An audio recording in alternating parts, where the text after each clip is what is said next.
Hello, may tanggap ulit tayong Powerhouse Hyper Series, Hyper 2.0. Yan. Pakita ko yung problema. On natin yung welding. Bali yan lang, nagbi-blink yung display.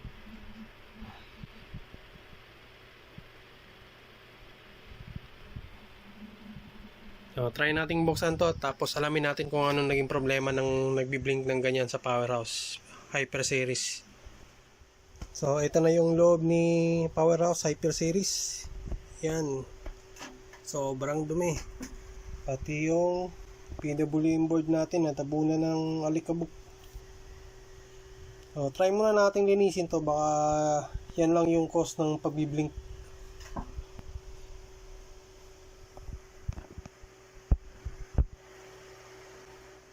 Ayan.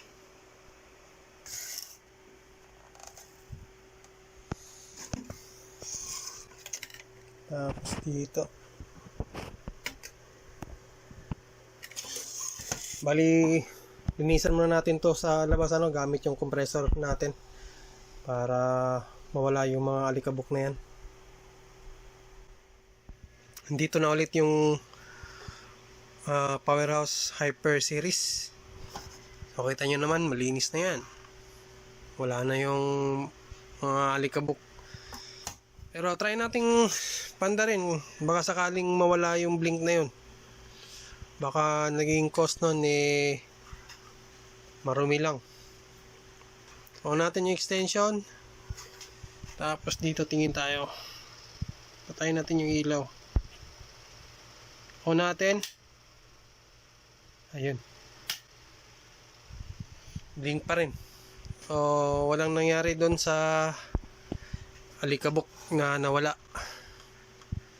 So, yan tayo magre-repair dyan sa PWM board na yan. Sana wala lang tama yung mga IGBT dito. 4 yung IGBT, bali 4 din yung diode na ginamit. Yan. 4.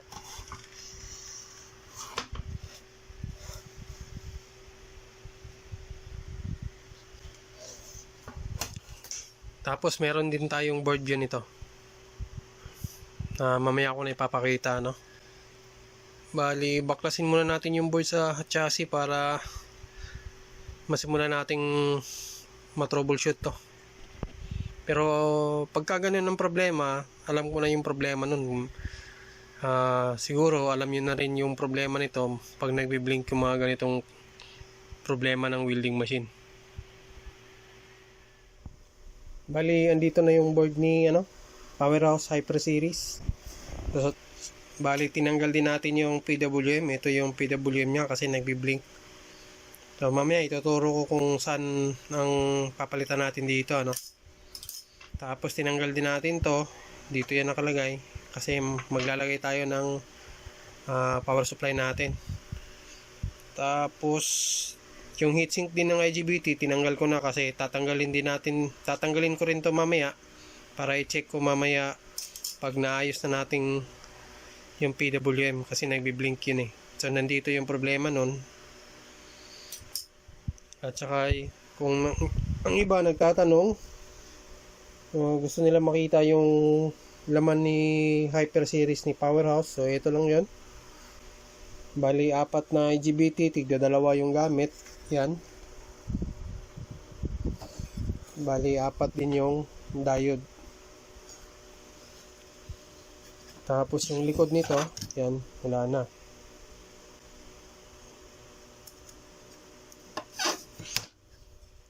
So bali yan lang. Tapos ito yung pakita ko yung diagram nito, yung block diagram yan. So nakaganyan yan.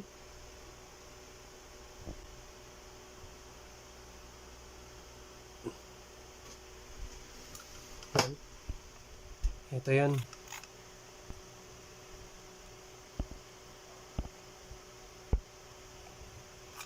Yan yung board view ni Powerhouse Hyper Series 200 MMA 200.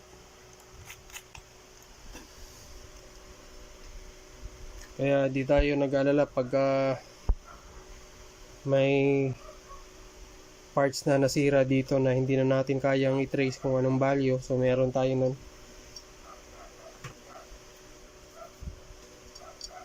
Matagal ko nang nakuha yan, yung board yun na yan. At saka yung evolution meron din tayo. Kasi tatlo yung model ni Powerhouse. Evolution, Hyper Series at saka MMA yung MMA 200 yung mini. At saka mayroon pang iba, Power Plus. Pero halos yung gumamit ng magkakaibang model, si Hyper Series lang at saka si Evolution ng medyo pinagkaiba. Pero yung iba, Power Plus at saka Powerhouse, halos magkaparehas lang din ng nun. Yung mga MMA 200 nila, mini, halos magkakaparehas lang ang laman. At saka yung palang isa, yung 300 nila, ibang ibang circuit na ginamit to. Hindi na ganito, at saka hindi na katulad doon sa Powerhouse mini. So dito lang tayo, tutrubulin natin to. Ba't nagloko yung display natin doon? Nandito yung problema nun. Bali, post ko lang yung video. Lalagay ko lang sa holder. Bali, check lang natin dito kung saan yung parts na yun. O malalaman nyo kung saan natin titirahin yung parts na yun. So yan. So resistance mode tayo. Ito lang yung titingnan natin. Yan, kahit na anuhin nyo bawat paa dyan,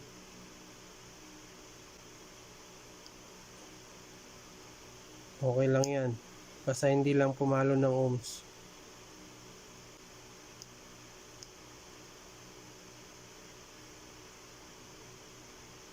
Yan. So walang ohms. Puro nasa key resistance. Pero dito sa kabila, try natin.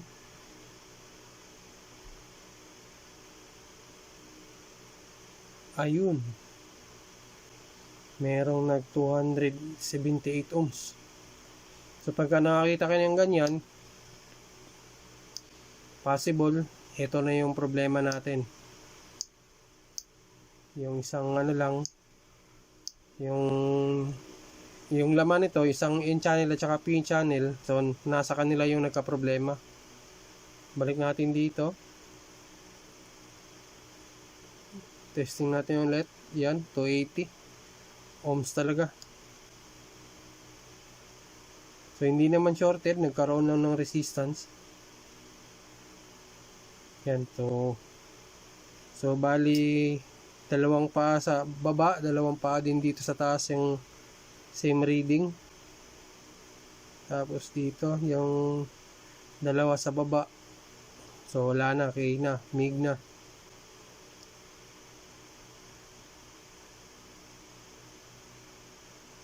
Yan. Tapos dito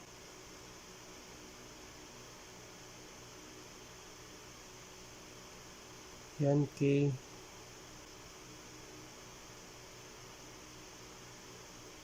So wala.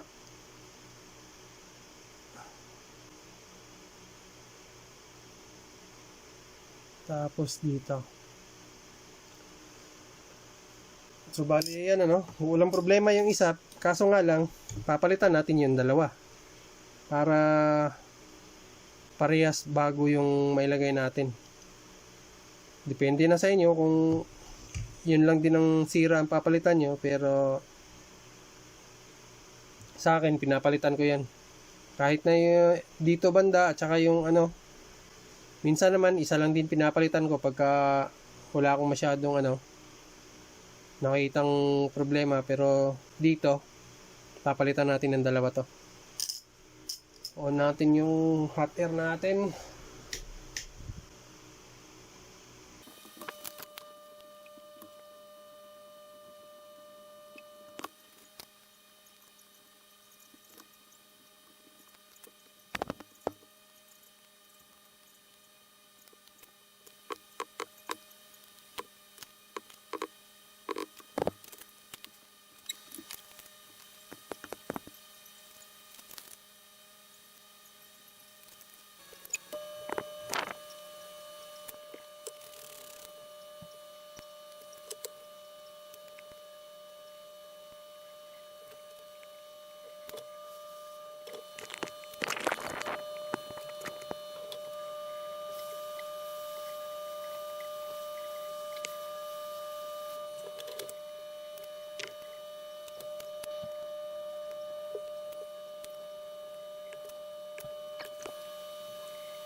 Supply natin 16 volts.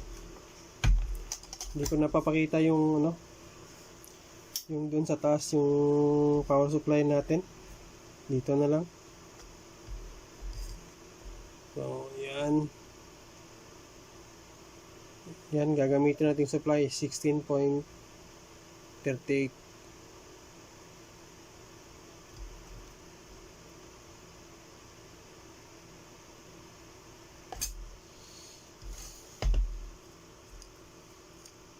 Tapos ground.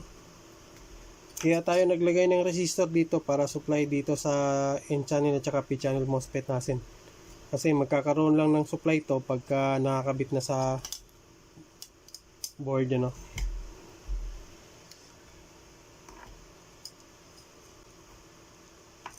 Ground.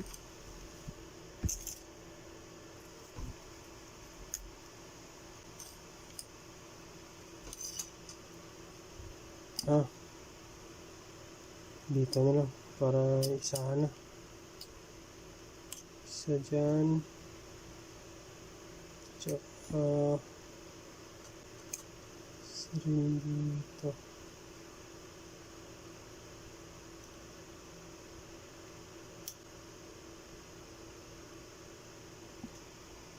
So, bali yan.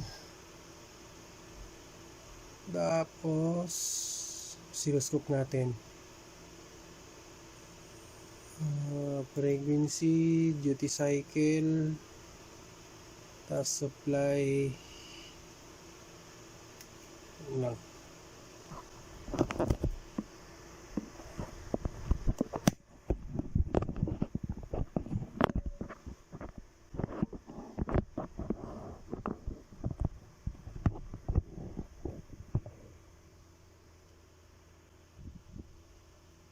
Bali yan.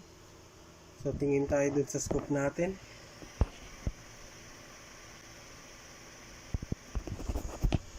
So, tingnan natin kung magkakaroon ba ng waveform. Kung papaandarin natin yung PWM board. So, ito na. So, ayan. So, bali 45 kHz to. Tapos 50% duty cycle. So, okay lang. Mahirap, ano.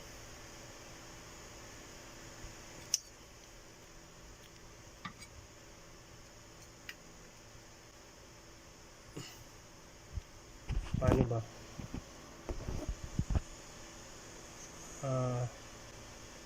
On natin ulit. Yan. Tapos pause natin. Okay. Reference natin. Yan. 16.5, 44 kHz, duty cycle 51%. So 51% lang ang duty cycle dito ng Powerhouse Hyper Series. Mas maganda mas maganda yung model nila na yung MMA 200, yung pinaka basic na nila. Yung hindi ganitong PWM board ang gamit yung isa, kasi ang gamit na pyesa nun is naka-design sa 100% duty cycle yung PWM nun. So yung PWM dito, duty cycle na binibigay niya is 50%, 51.1%. So okay pa rin yan. Tapos wala na tayong problema sa signal. Yan. Ganyanin natin kahit na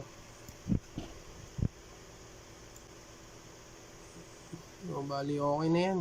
Kakabit na lang natin dun sa board. Tingnan natin kung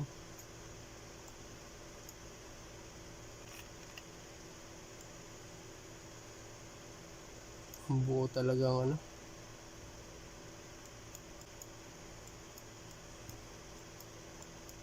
maganda rin kasi buo yung hindi patay-patay yung signal niya.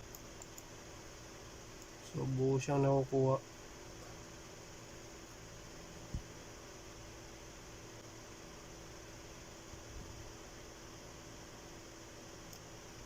So, bale yan. Kakabit na lang natin yung PWM board dito. So, bali okay na yung PWM natin doon.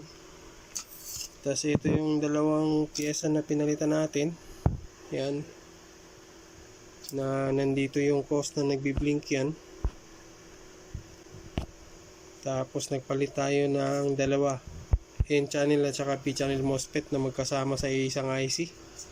Yan yun. So, yung iba, nagpapalit ng isa lang. Okay lang naman din yun kung sigurado kayong walang problema. Pero sa atin, minaigi na nating palitan ng dalawa para mas matibay. Hindi ba lang medyo may kamahalan yan. Pulido naman yung gawa natin. So, kabit na lang natin yan dito. Tapos, testing tayo. Testingin din natin.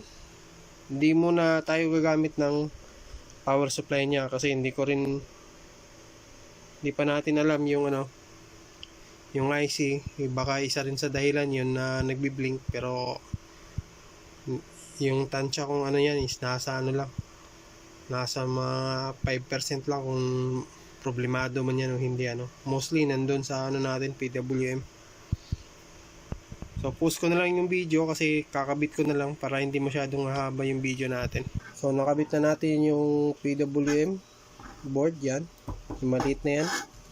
Tapos ko na rin ma-check yung signal dito, okay na. Tapos gawin na lang natin dito, tatanggalin ko yung 4 na IGBT para ma-check natin yung mga signal na papasok dyan Kaya medyo may katagalan lang yung repair natin kasi chine-check natin yan isa-isa yung signal dyan. Kasi kung hindi natin i-check yan, tapos dito tapos na tayo, tapos nagsalpak tayo pinaandar natin to nang hindi na-check, baka may makaligtaan tayong doon sa driver part nito dito. Yan, yung mga parts dyan, baka may nakaligtaan tayong sira dyan o nagloko dyan, baka masira lang ulit tatanggalin lang natin yan. Yan lang yung pinagkaiba ko dun sa iba kasi tinatamad kasi yung ibang technician na magtanggal dito. Mahirap naman kasing tanggalin tong mga IGBT na to. Tanggalin lang natin yan.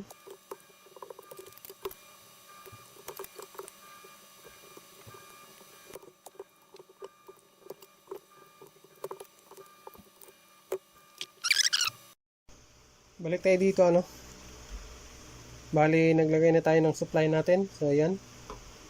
Tapos ngayon check muna tayo ng supply signal dito. Gamit lang yung analog tester natin. Nakaset tayo sa AC50. Ayan, tandaan nyo. Tapos tester tayo dito. Tapos titingnan natin yung analog tester natin kung papalo ba. So kailangan nating masukat pare-parehas. Kung may isang lang nagka-problema, so kailangan nating ayusin bago tayo ilagay natin yung IGBT. So yung mga IGBT hindi ko pa na-check kung okay yun o hindi. So saka na natin malalaman pagkatapos dito ng test natin. So ito na. So ayan, almost nasa 20. So parati kong paalala, huwag niyo masyadong patagalin kasi umiinit yung N-channel at saka P-channel IC natin na magkasama yung 4688. Kung gusto niyo subukan na masira yon, pandarin niyo ng ganito na tumagal. Masisira yung nyo para malaman niyo rin na hindi ako hindi biro yung sinasabi ko. Para masubukan niyo rin sa sarili niyo kung talagang nasisira ba pag pinatagal mo. So yan, nakabaliktad na yung test probe natin. So ulit. So ayan. Same pa rin, nasa 20 mahigit. Nandito. So pag ang ginagamit ng welding machine is single supply. Ibig kong sabihin ng single supply mula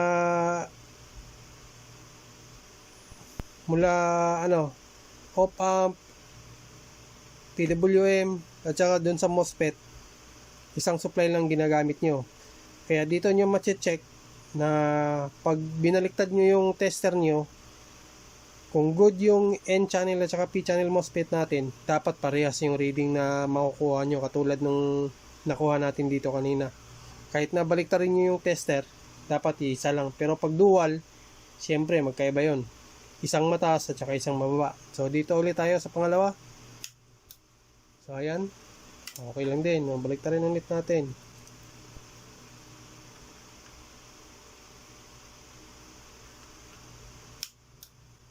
Yan. So hindi tayo katulad ng iba na pagka na-check na yung PWM tester na signal na okay na, dito di na magte-test. So depende naman sa inyo yun kasi kayo naman gumagawa. So ulit dito. Yan. Okay lang din.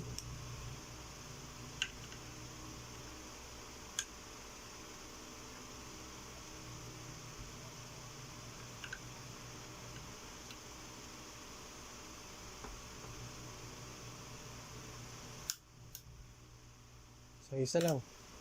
Tsaka maganda yung voltage signal niya kasi hindi magalaw. Pagka magalaw, huwag niyong ikakabit din. O, huli na, baliktarin ulit natin.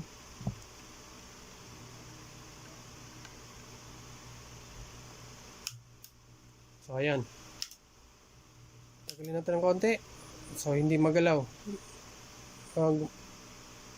Okay lang yan. Tapos, tester ulit tayo doon sa oscilloscope natin.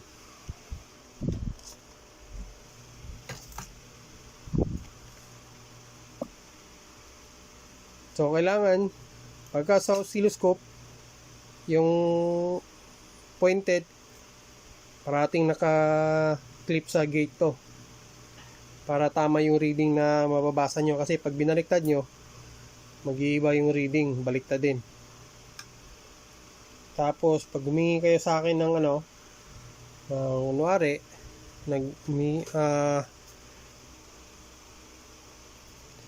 humihingi kayo sa akin ng tulong, tapos humingi ako ng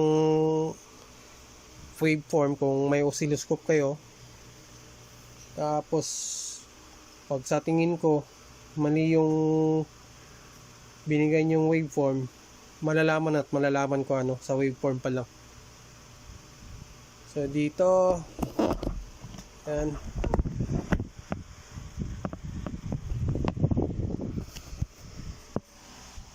So check natin dito.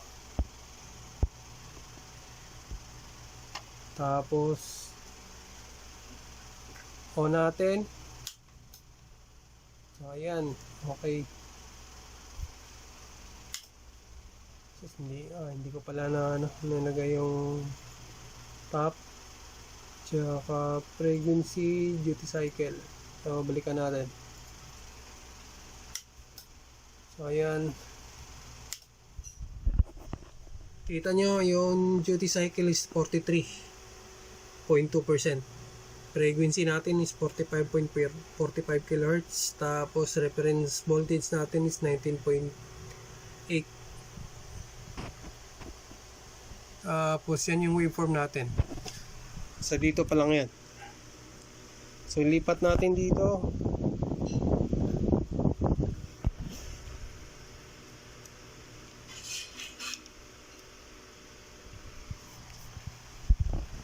Tapos dito rin. On ulit natin. Yan. So okay lang din yung signal, magkaparehas naman. So 50%, nasa 50% ang duty cycle nito.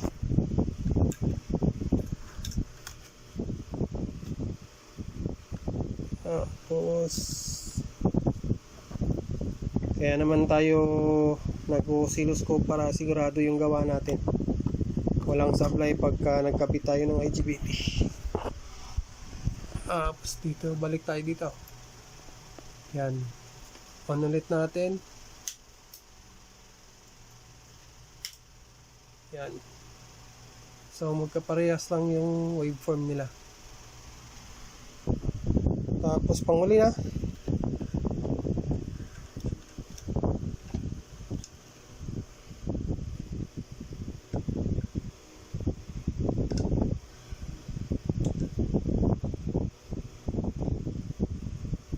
Yan.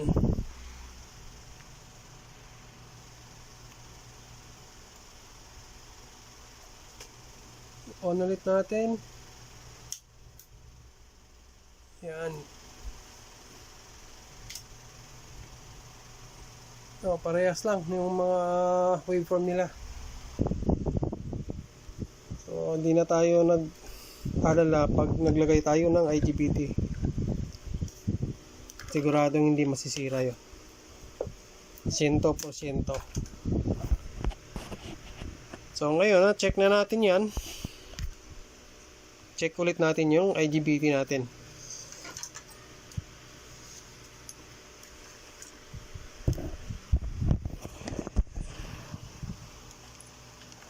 So, sa pag-check, ito muna gamitin nating tester. Depende na sa inyo kung sanay kayo sa analog o sanay kayo sa tester.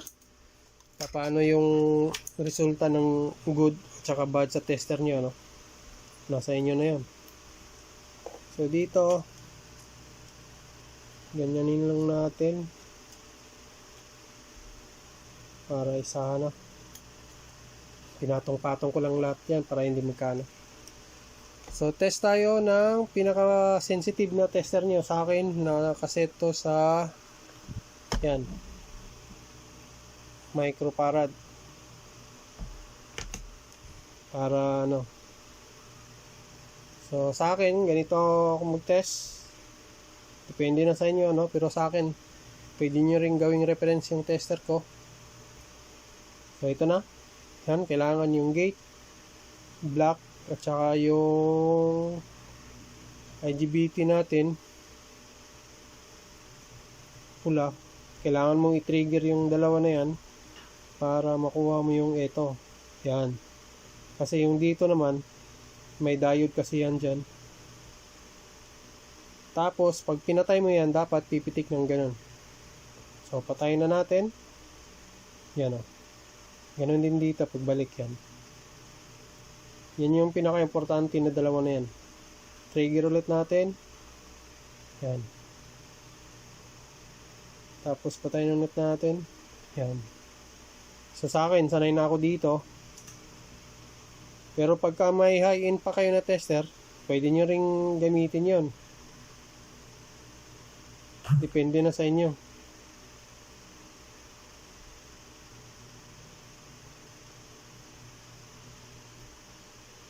Yan, good din.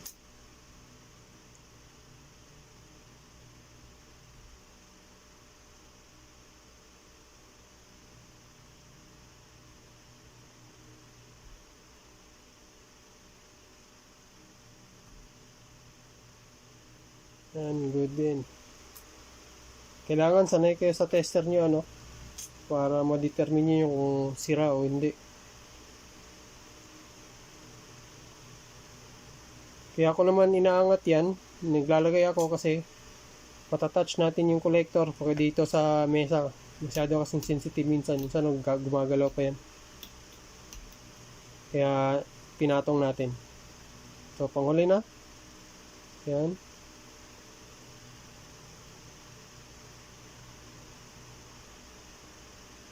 Yan. Yan. So bali okay lahat. Ang naging problema lang dito is yung N-channel at saka P-channel MOSFET natin. Yun lang ang naging problema dito. Sinigurado lang natin para hindi tayo pabalik-balik yung gawa natin.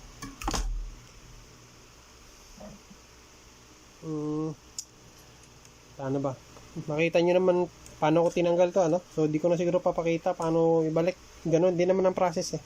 Para hindi na masyadong haba yung video natin. So, balik lang ako. Tapos, balik din natin yung transformer natin dito. Yung switching transformer natin. O yung power supply transformer niya. O kahit na anong klaseng itawag nyo. Bahala na kayong tawag. Pero yung tamang term nun, switching transformer. Kasi nagsiswitch naman talaga yan.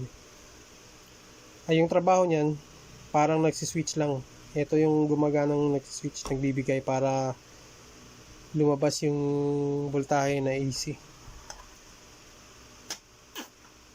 So, Post ko lang yung video, kabit ko lang. Patapos testing na natin to. Bali, andito na tayo sa labas, ano. Magte-testing na tayo ni Powerhouse Hyper Series. So, on natin yung welding. Yan. Settings tayo ng 101. Try muna natin kung makokontrol natin yung ampere.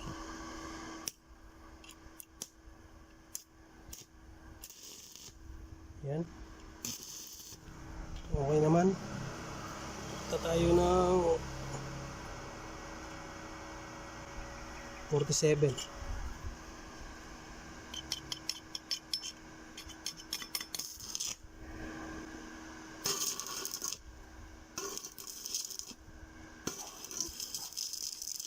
Nakaka-welding siya ng 47. Yan, 25 amperes.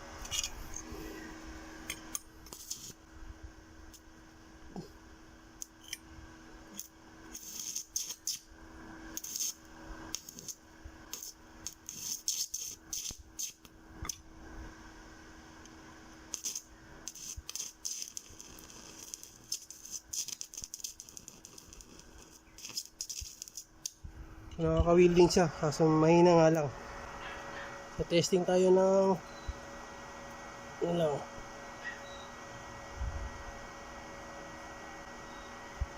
yan, 101.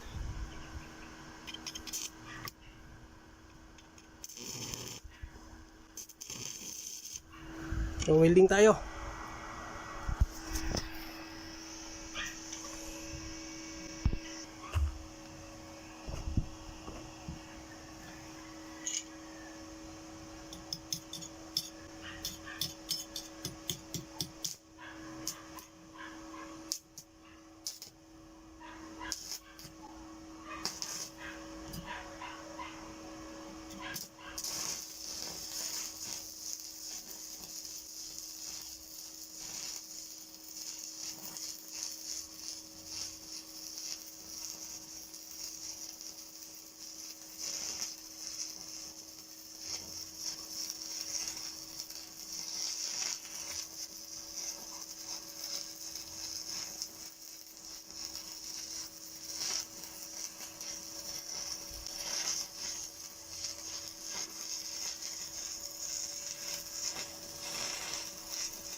Balik tayo dito sa loob, ano?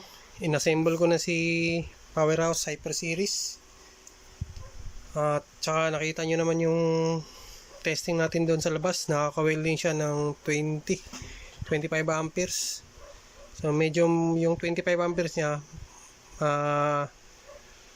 mahirap nga lang i-welding, pero nakaka-weld. So isa to sa mga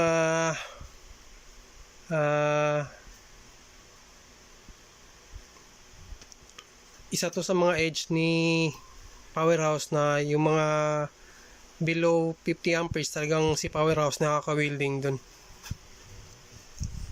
Tapos yan na yung itsura, nilinis na rin natin. Tapos ang isa pang pinagkaiba ko sa lahat ng gumagawa ng welding machine, no? Kasi ako pagka nagte-testing talagang hindi ako natatakot na may masira dun sa kagagawa lang natin na welding machine, ano. Talagang pinopole weld natin yun. Kasi nga pag nasira dun, di repairin ulit natin. May problema pagka ganun, pag nasira dun sa nag-pole weld tayo. Kasi yung iba hanggang spark lang, spot weld. Okay naman yung spot weld. Wala namang problema dun. Pero mas maganda pole weld nyo para talagang magkakaalaman dun sa gawa nyo kung matibay ba o hindi. So di ko na siguro papahabain yung video, ano. So lahat ng nakasubscribe kay Tagumpix, maraming salamat po sa inyo, at saka sa walang sawang panunood ng mga videos natin, kahit na minsanan lang tayo nag-upload ng video ngayon, gawa nga ng masyado tayong busy sa sa paggagawa ng welding. Kasi meron pa tayong ilan ba dito na kailira sa akin. Sa baba, meron din. Nakikita nyo, yan. Meron din dyan. Yan. Tsaka meron din dito. Yan. May laptop pa naka ano. Tapos dito, meron din. Yan. Welding din lahat yan. Dito. So, nagpapasalamat tayo kay Lord na binibigyan tayo ng mga gawa kahit papano ano. So, sa mga nagtatanong ba't welding lang po ang ginagawa natin yun lang po ang parating dumarating sa atin dito ano. Bihira tayong makaka-repair ng TV. Meron naman tayong ano yan, re-repairin sa susunod siguro mga laptop yun. Tsaka meron pa akong isa, may dumating na TV din, LED TV nandun sa labas. Hindi ko pa napasok dito sa kwarto. So maraming salamat ulit no. So kita-kita ulit tayo sa next video. So sa susunod, maraming salamat ulit sa inyo. Bye.